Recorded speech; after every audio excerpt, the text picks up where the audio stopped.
Kolkata rape murder case जिस मामले को लेकर पूरे देश में गुस्सा है, वो मामला सुप्रीम कोर्ट पहुंचा। जस्टिस सीजेआई जो डीवाई चंद्रचूड़ हैं, उन्होंने इस पूरे मामले की सुनवाई की सुओ मोटो, यानी कि खुद स्वतः संज्ञान लिया इस पूरे मसले को लेकर। आज जो फटकार लगाई गई है कोलकाता सरकार को, वो अपने आप में पश्चिम बंगाल सरकार को वो देखने वाला था। तमाम सवाल खड़े किए गए सीजेआई की तरफ से, जैसे कि जो एफआईआर दर्ज हुई वो लेट क्यों हुई, माँ बाप को क्यों देर से मिलने दिया गया, क्यों देर से बॉडी दिखाई गई। इस पूरे मसले को लेकर लंबी चौड़ी आज बहस हुई सुप्रीम कोर्ट के अंदर। तो क्या कुछ हुआ वो बताएंगे। इसके अलावा सुप्रीम कोर्ट की तरफ से डॉक्टर्स की सुरक्षा के लिए, उनकी सुरक्षा और तमाम इंतजामात की सिफारिश के लिए एक टास्क फोर्स बनाई गई है, उसके बारे में आपको बताएंगे। और कोर्ट के अंदर क्या हुआ, सब विस्तार से बात करने के लिए हमारे साथ जुड़ेंगे हमारे वरिष्ठ साथी पीयूष पांडे जी। पीयूष जी, बड़ा मसला है, पूरे देश में गुस्सा है इस पूरे कोलकाता केस को लेकर, और आज मामला सुप्रीम कोर्ट पहुंच गया। सुप्रीम कोर्ट में सीजेआई ने यह भी कहा सभी डॉक्टर से जो प्रदर्शन कर रहे हैं कि आप आशा मत खोइएगा, हम पर भरोसा रखिएगा और हम इसमें आपकी मदद करेंगे। और उसकी पहली बानगी आ भी गई, एक टास्क फोर्स बना दी गई है डॉक्टर्स के लिए। जो बड़ी डिमांड है डॉक्टर्स की तरफ से अपनी सुरक्षा को लेकर, क्या कुछ हुआ आज कोर्ट में?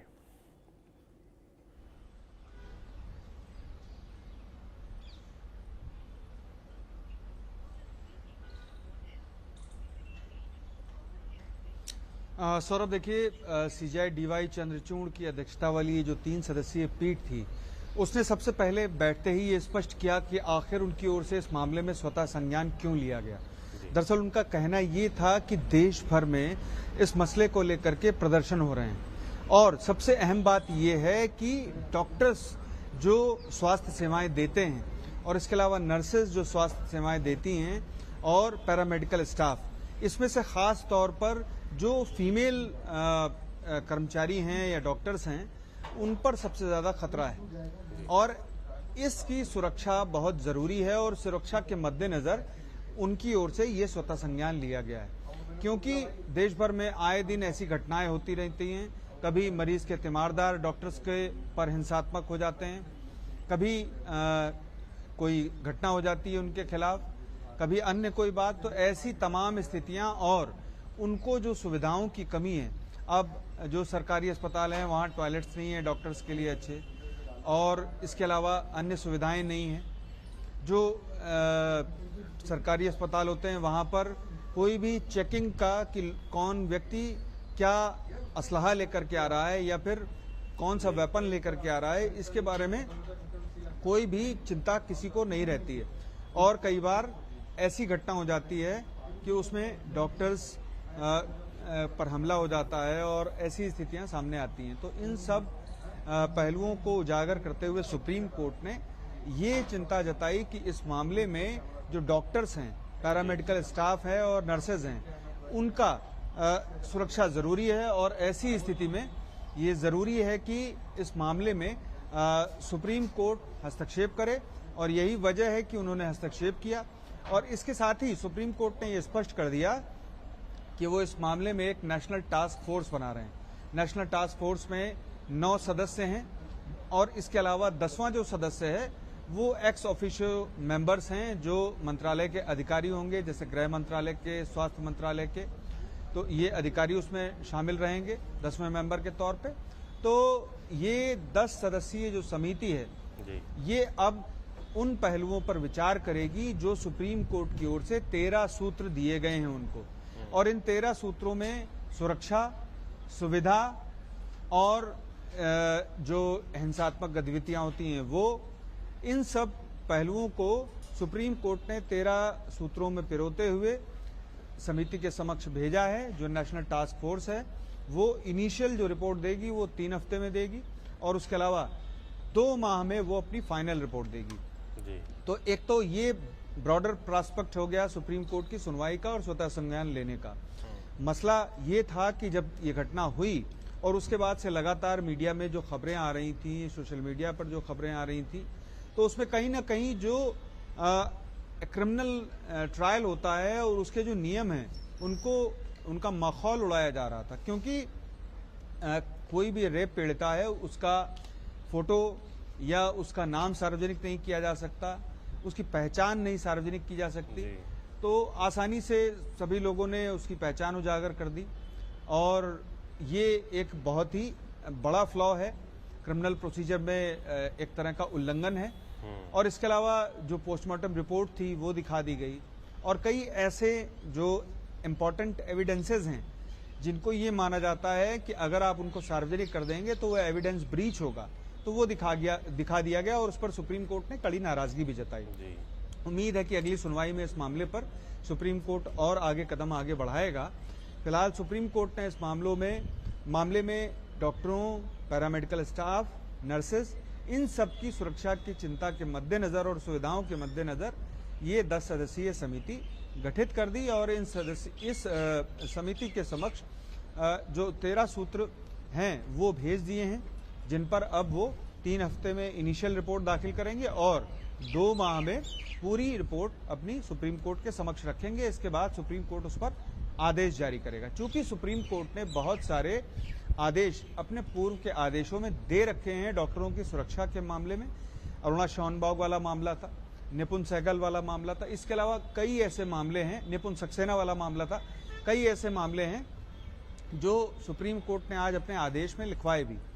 और इसके अलावा आरजी कर मेडिकल कॉलेज में जो घटना हुई उसके मद्देनजर सुप्रीम कोर्ट ने आज सीबीआई से रिपोर्ट तलब की है। ये 22 अगस्त को रिपोर्ट 22 अगस्त तक सुप्रीम कोर्ट में पेश करनी है सीबीआई को रिपोर्ट, और पश्चिम बंगाल सरकार से भी स्टेटस रिपोर्ट तलब की है कि वहां पर जो वेंडलिज्म हुआ है, वहां पर जो 700 लोग अचानक पहुंच गए और जो क्राइम सीन था उसको खराब कर दिया गया, उसकी सुरक्षा नहीं की गई, इन सब पहलुओं पर सुप्रीम कोर्ट ने वेस्ट बंगाल सरकार से भी जवाब तलब किया है और स्टेटस रिपोर्ट मांगी है। 22 तारीख को इस मामले पर अगली सुनवाई होनी है और उसी दिन के पहले तक दोनों ही यानी कि सीबीआई और वेस्ट बंगाल सरकार दोनों को अपनी स्टेटस रिपोर्ट पेश करनी है और इसके बाद सुप्रीम कोर्ट आरजी कर मेडिकल कॉलेज के मामले में आगे बढ़ेगा।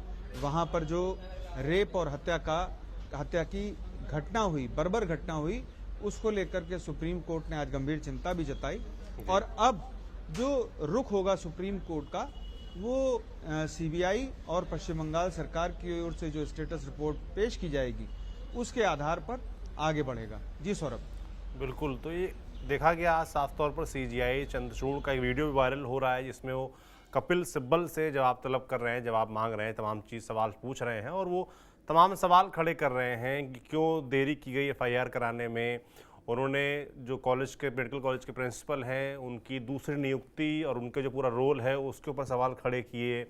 इसके अलावा जो पेरेंट्स को देर से मिलने दिया गया इसको लेकर सवाल खड़े किए। तो वो वीडियो बड़ा वायरल है। तो सीजीआई की जो टिप्पणियां थी, क्योंकि आप कोर्ट में रहे होंगे, मैं जानना चाहता हूं और क्या टिप्पणियां की सीजीआई ने जब ये पूरे मामले की सुनवाई चल रही थी।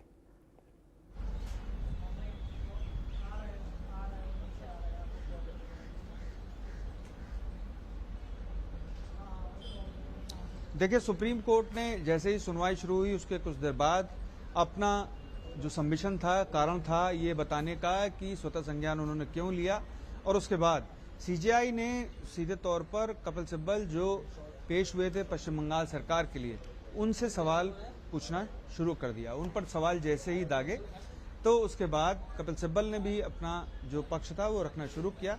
दरअसल सुप्रीम कोर्ट इस बात से काफी नाराज था कि जो एफआईआर थी उसमें डिले किया गया, जो क्राइम सीन यानी कि घटना स्थल था वहां पर सुरक्षा नहीं की गई और वहां पर सारे एविडेंसेस बेकार हो गए, खराब हो गए, उनको विकृत कर दिया गया।